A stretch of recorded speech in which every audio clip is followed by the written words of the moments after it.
We're Philippine popular culture students. Of course, mas mataas yung value ng language kaysa sa akin. We're Philippine popular culture students. Of course, mass media is our main source. We're Philippine pop culture students. Of course, capitalism feeds into our culture. We are Philippine pop culture students. Of course, I can capitalize everyone. Hoy! Kuya, kupanga nga dyan! Ito na! Kupanga doon! We are Philippine pop culture students. Of course, our mythologies are essential. We're Philippine popular culture students. Of course, transforming objects and experiences into marketable items is our thing.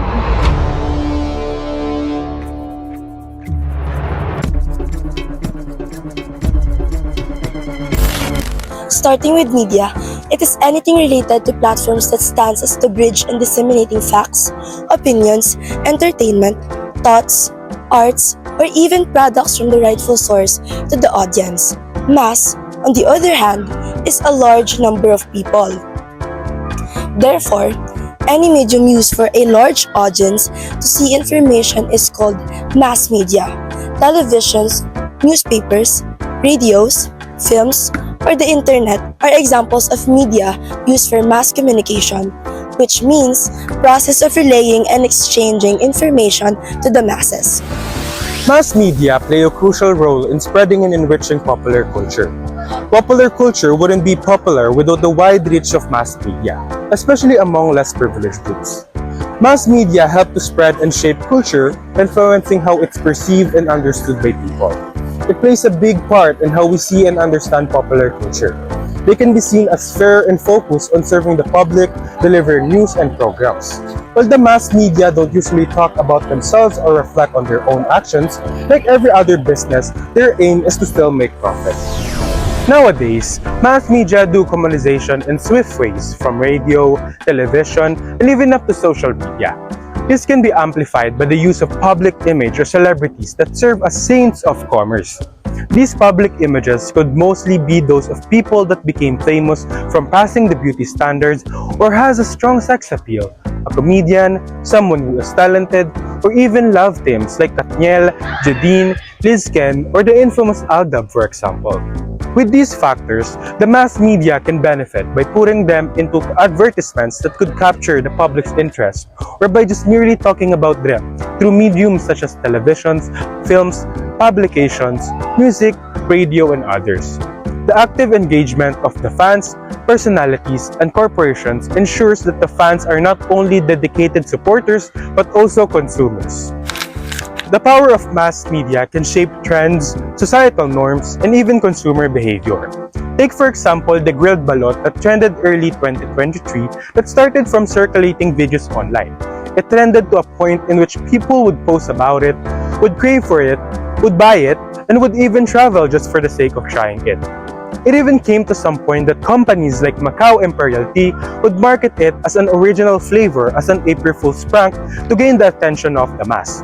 It fooled some, it made some laugh, it confused some, but nonetheless, it succeeded to achieve what it was intended to do, which was to market or promote their company. Media organizations that present news often conceal their commercial motives by presenting themselves as serving the public interest, aiming to shape responsible citizens. However, modern television news often blends information with entertainment, turning serious issues like violent crimes and social injustices into entertainment. Reporters are sometimes treated like celebrities, blurring the lines between news and entertainment, leading to people prioritizing trivial matters over more significant ones. Example, celebrity scandals and irrelevant gossips over much significant issues such as police brutality, discrimination and attacks towards groups of minority, killings of journalists and activists, and others. Language plays a big role in mass media as it is one of the tools used in disseminating information throughout different platforms. Thus, how is language used as a commodity in mass media? For instance, newspapers. Filipino people do not get newspapers for free. To read the latest news, entertainment, or even the games, they have to pay for it. Furthermore, the use of brandings in the marketing field. When an individual hears the praise, "Nice! Ganda!" the product that will instantly come to their mind is McDo. If the praise is "Bida ang saya," it will automatically be linked to Jollibee. Those who have media personalities often create taglines that will be used as a remarkable praise that will stick to their branding.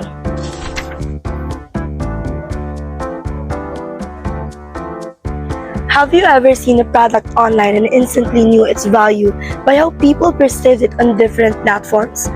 One may employ this in a situation where one product holds a high amount of value because it is endorsed or used by a media personality.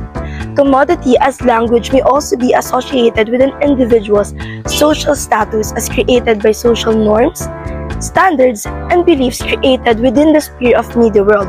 Say for instance, the Biogestic endorsed by John Lloyd.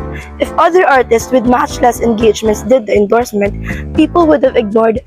But because it came from a high perceived media personality, it has also created the value that left a mark to people. This phenomenon started with Richard Gomez as an exclusive bench male model through the years 1988 to 1995 and has continued since then.